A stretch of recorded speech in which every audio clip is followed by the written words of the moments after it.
However, just because we cultivated an awareness of the actions that we commit does not necessarily mean that we are in control of the actions that we commit. I know, the mind is leaping in to fight it. Pew, pew, pew.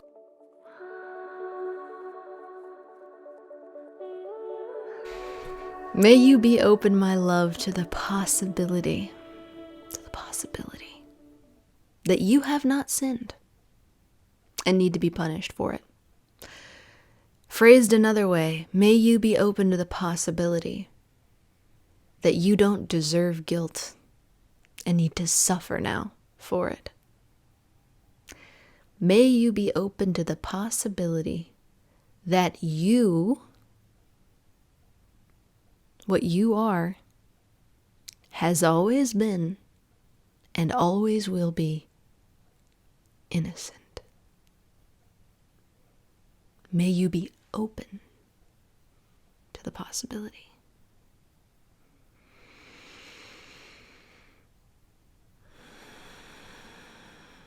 May you be open to the possibility. Oh, this one is a little bit on the hefty side.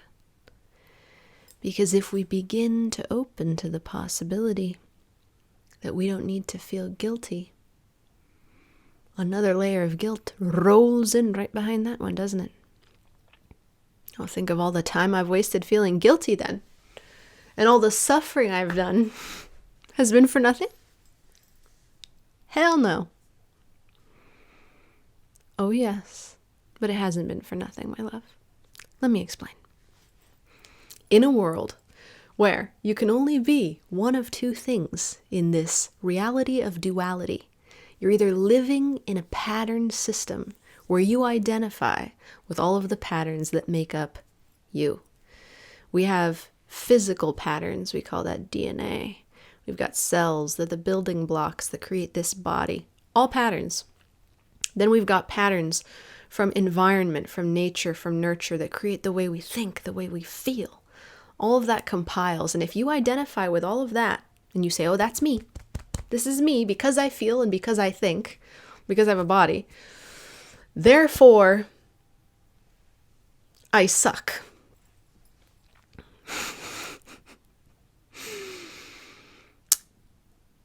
We kind of jumped ahead with the last part a little bit, but therefore I am a thing, and I have responsibility for what I do in my actions, ownership. Look, there was a time in human development where cultivating ownership in the human consciousness was imperative to raise the level of consciousness, to help folks to understand that they are capable of being more aware of the actions that they commit. However, just because we cultivated an awareness of the actions that we commit does not necessarily mean that we are in control of the actions that we commit. I know, the mind is leaping in to fight it. Pew, pew, pew. Oh no, but we have free will. Oh no, but I'm in control. I'm in control. I'm in control. And everyone who's ever done a bad thing, they're in control because that's how we have victims. And everyone who's ever been a victim is not in control because otherwise there would be no victims. And then it's a whole thing, and the whole worldview, it starts to crumble, and I get it. I really do. But we've talked about free will here on this channel before. May you be open to the possibility that free will doesn't function the way that you think that it does. And that you can't white knuckle against the patterning that is built into your avatar system self. That no amount of free will can break patterning.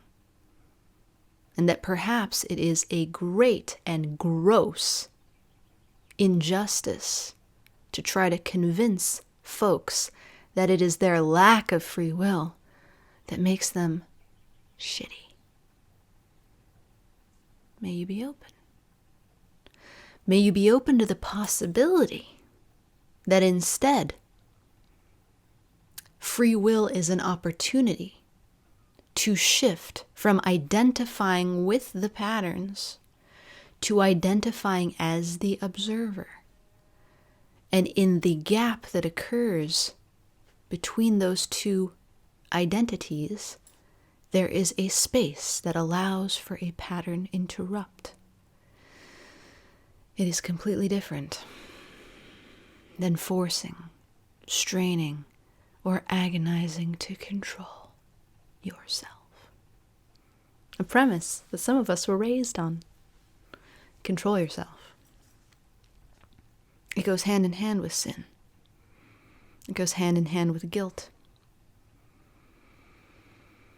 May you be open to the possibility that you have not sinned, that you do not deserve to suffer, and that guilt is simply a way of trying to control the past and the present at the same time. May you be open. You don't have to believe it. You don't have to accept it. May you be open. If the premise that we're building this entire May You Be Open series on is that there are either patterns or there's divine awareness, contemplate this, my sweet love. The patterns will play themselves out. They were never meant to be controlled. That's not the purpose. And if you find the patterns changing, perhaps it's not because you have controlled the pattern to change. Perhaps it's because it was just time for the pattern to change, for the pattern to be interrupted, which is why so often pattern interrupts seem to come from external sources. Perhaps. Perhaps if your patterns are just patterns and they're not personal, they don't dictate your worth, they're simply what you were assigned to steward by the divine, to love. Perhaps they're just as divine as the light that inhabits them. And perhaps even in the face of suffering and pain and anger and violence and injustice, it is just a series of patterns playing out on a grand scale, like the entropy that occurs in this universe and in nature. Just as death and rot are required to recycle and naturally optimize and transmute energies, can it be that patterns that appear to corrupt and cause harm are vehicles of awakening? And that the perpetuators of those patterns are no more guilty than the so-called heroes who do such beautiful deeds, such selfless deeds. Because it's true, once we take sin out of the occasion, sorry, the AI software glitched. Once we take sin out of the equation, my love, we also have to remove hero worship. That can be tough for the mind as well.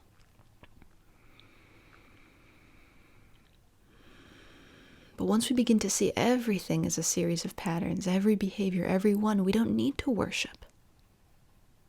We don't need to put some things on pedestals and other things way down there in the shit pile.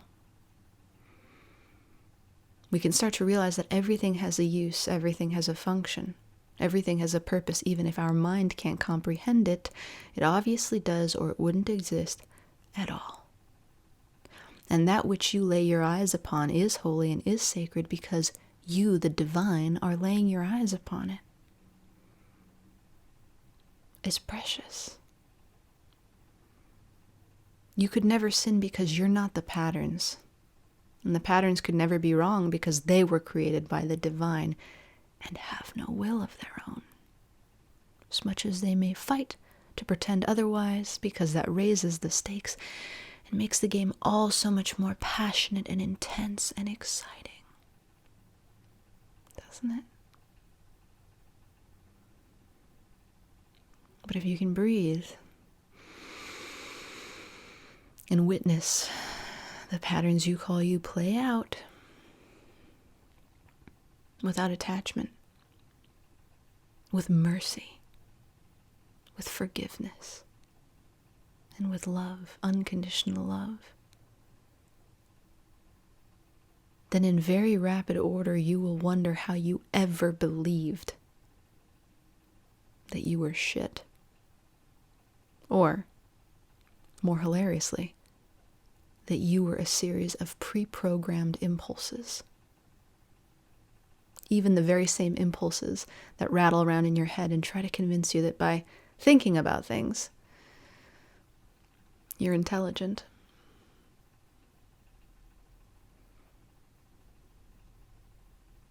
May you be open, my love, to the possibility that you have been innocent always, that you are a divine light stewarding an experience, witnessing an experience, that you're the spirit guide of that which you call your human, and that no one said it would be easy, or neat, or clean, or perfect, or free from drama, but that still doesn't make you a sinner. It makes you loved. It makes your existence matter because you exist. Not an accident. A perfect, intentional, divine vantage point.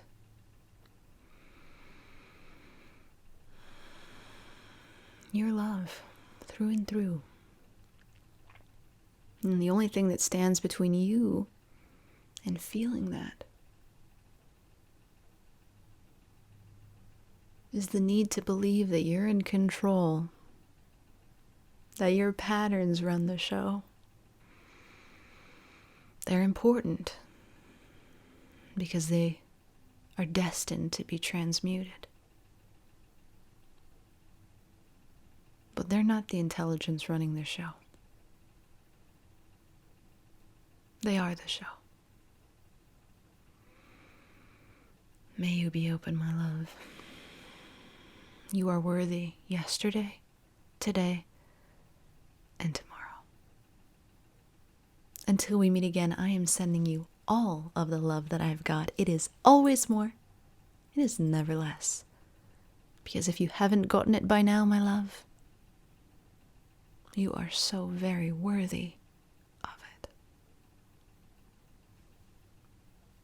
Bye for now.